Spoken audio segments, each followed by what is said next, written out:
tadi saya mengingatkan negaranya Pak Anies belajar murid. Saya sangat berkesan, bagus sekali cara menyampaikannya Pak Anies. Sebelum pelajaran dimulai, kami sudah biasa murid harus berdoa.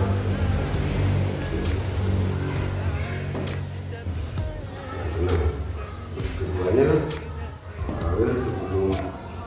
setelah berdoa, murid diberi yaitu kesemangatan untuk bernyanyi.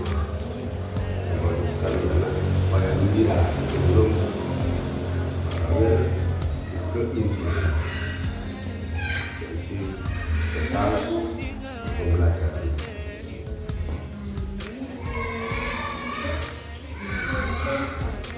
Terus saya minta atau bertanya kepada teman-teman, apa Pak Wawan itu sebelum mengajar selalu anak itu disuruh berdoa. Maknanya untuk berdoa itu pernah disampaikan apa enggak kepada maknanya sebelum kita melaksanakan apapun aja berdoa. Apa maksudnya itu?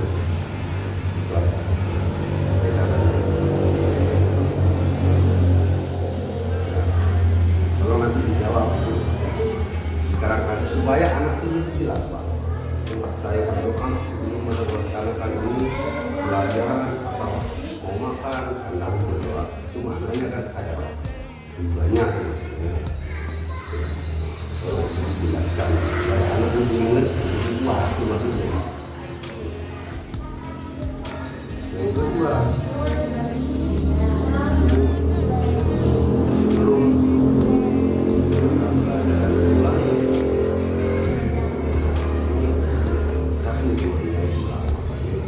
ya kehadiran ya absen dua ya, jangan sampai lupa kalau masalah kehadiran utama. Jadi mungkin ditanyakan ada yang sakit kemana gitu. Kadang-kadang sekarang musim hujan, anak keluar main di sungai, ya, kena banjir, ya bahaya siapa? Terbunuh karena maksudnya di sana. Kenapa kehadiran murid itu lebih diutamakan? Di absen. Kemana ini? Tadi masuk Pak. Kemana?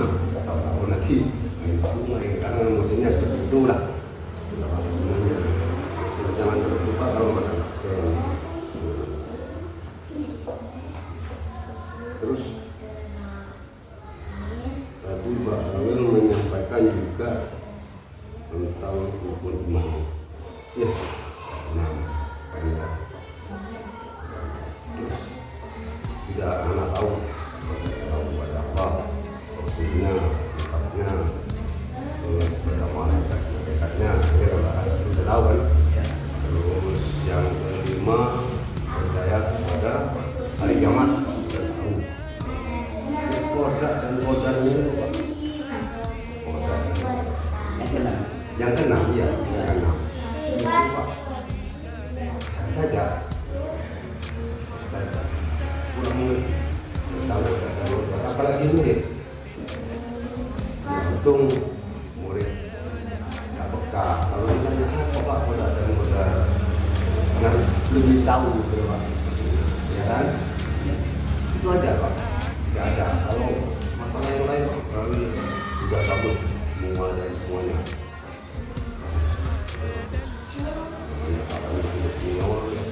Sudah tahu. Ya mungkin ada perubahan yang itulah tadi yang saya sampaikan. Ya misal manusia ada yang lupa kan ya kan. Tidak semuanya benar. Itu aja.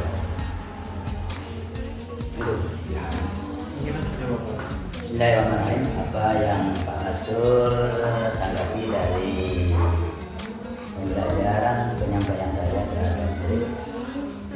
materi Pak Mastur. Yang pertama terkait dengan absen, memang saya dapat tidak absen lebih dulu. Terus yang kedua, pertanyaan Pak Mastur terkait dengan materi belajar dan mengajar. Saya tidak memperjelas kepada murid karena pokok bahasan yang hari ini ya, pembelajaran yang disampaikan itu pada bab masalah rukun iman yang keempat, yaitu beriman kepada Rasul. Sedangkan pokok bahasan beriman kepada Rasul dan Badar itu terdapat di kelas 5 ya, semester 2. Jadi nanti anak penyampaiannya di kelas 5. Sehingga kita tidak menyampaikan keseluruhan karena terkait dengan waktu dan sebagainya, sehingga kita tidak menyampaikan. Kemudian kita berusaha setiap kita mengajar pembelajaran paling tidak 5 menit 10 menit kita harus memperhatikan murid ya, kalau sudah murid itu siap, kemudian dengan diisi dengan nyanyi-nyanyi dan sebagainya agar murid itu siap untuk menerima pelajaran murid. Dan kita biasa sejak mengajar itu sebelum melangkah kepada sub pokok bahasan berikutnya, kita itu termasuk mengkorelasikan dengan pembelajaran sebelumnya. Pembelajaran sebelumnya saya ingatkan kembali, anak itu apa sudah betul-betul menyerap menerima pelajaran sebelumnya. Ternyata pada bab sebelumnya itu bab surah Tatin, anak-anak sudah selesai dan sudah hafalannya sudah hafal. Kita menginjak pada pokok bahasan. Kemudian pada pertemuan pertama yang untuk pokok pembahasan rukun iman keempat ini meliputi pengertian iman kepada Rasul, kemudian sifat-sifat wajib bagi Rasul, kemudian anak-anak mengenal Rasul itu siapa, kemudian untuk apa Allah itu mengutus seorang Rasul, kita sudah jelaskan berapa. Kemudian apa tujuannya Allah mengutus seorang Rasul, sudah saya sampaikan. Jadi nanti kita diperdalam lagi setelah ini sama murid kita supaya jadi juara. Apa spesifiknya seperti apa pembelajaran yang ingin Pak Pur berikan ke anak selanjutnya, yang mungkin ada pembelajaran seperti mau ke kolam renang gitu, bisa belajar renang, mungkin ke kolam sini diajak anak-anak, mungkin seperti itu, ada enggak di pikiran Pak Pur? Kalau semacam itu ya ada. Kalau ngajarin renang itu memang sudah istilahnya bidangnya guru olahraga ya. Jadi guru olahraga memang harus istilahnya punya, yaitu tentang gaya renang, harus menguasai. Bukan hanya guru olahraga tidak menguasai gaya renang, tidak tahu gaya renang ada berapa gaya renang, gayanya seperti apa, tidak tahu juga benar. Jadi kalau guru olahraga itu seperti saya tahu yaitu tentang renang, gayanya ada 4 gaya ya, saya bisa menguasai Bu.